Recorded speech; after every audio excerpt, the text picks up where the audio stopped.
Gerrak 1975-tik 1975 iraun zuen. Hau da, 20 urte inguru. Bertan, Vietnamgo iparraldea eta hegoaldea aurrez aurre jarri ziren. Gerra ahotsean gertatutako gatazka garrantzitsuenetako bat izan zen eta munduko potentzia nagusiek parte hartu zuten. Ipar Vietnam komunista zen. 1954an Frantziak Dien Bien Phuko gudua galdu zuen. Porrot horren ondoren, Genevako akordioak sinatu ziren eta Vietnam behin-behinean bi zatitan banatu zen.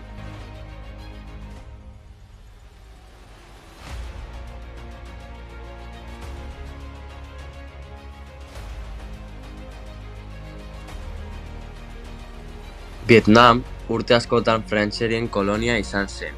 Herrialdeko biztanle askok independentzia nahi zuten, eta Bigarren Mundu Gerraren ondoren askatasunaren aldeko mugimenduak indartzen hasi ziren. Independentzia mugimenduaren buruzagi nagusia Ho Chi Minh izan zen.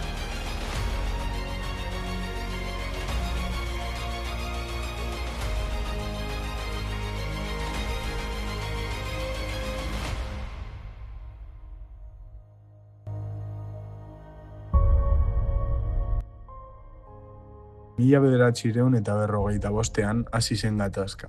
Hego Vietnamgo gobernuak Ipar Vietnamgo armadaren eta Vietcong izeneko gerrillaren aurka borrokatu zuen. 1964an Tonkineko Golkoko gertakariaren ondoren, Estatu Batuek parte hartzea handitu zuten. Milaka soldatu bidali zituzten Vietnamera, eta bombardeak eta ugari egin zituzten.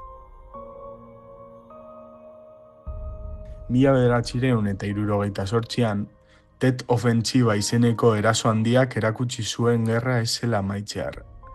Nahiz eta militarki garaipen osoa ez izan, Estatu Batuetako iritzi publikoa gerraren aurka jartzen hasi zen.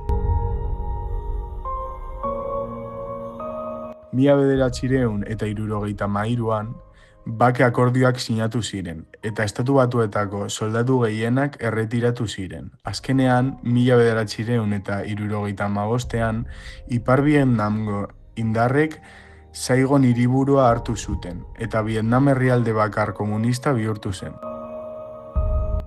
Vietnamgo gerrak ondorio oso gogorrak izan zituen. Milioika pertsona hil edo zauritu ziren, eta herrialdeko hiri eta herri asko suntsituta geratu ziren. Horregaitik, jende askok bere etxea galdu zuen eta bizitza berriro hasi behar izan zuen. Gerra amaitu ondoren, Vietnamdar askok herrialdea utzi zuten.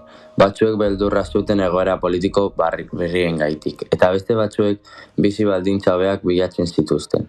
Horregaitik, milaka pertsona beste herrialde batzuetara emigratu zuten. Gainera, gerrak sufrimendu handia eragin zuen familietan. Pertsona askok senideak galdu zituzten eta beste askok gerraren oroitzapen gogorrak izan zituzten urte askotan zehar. Azken batean, Vietnamgo gerrak ez zuen soilik kalte materiala eragin.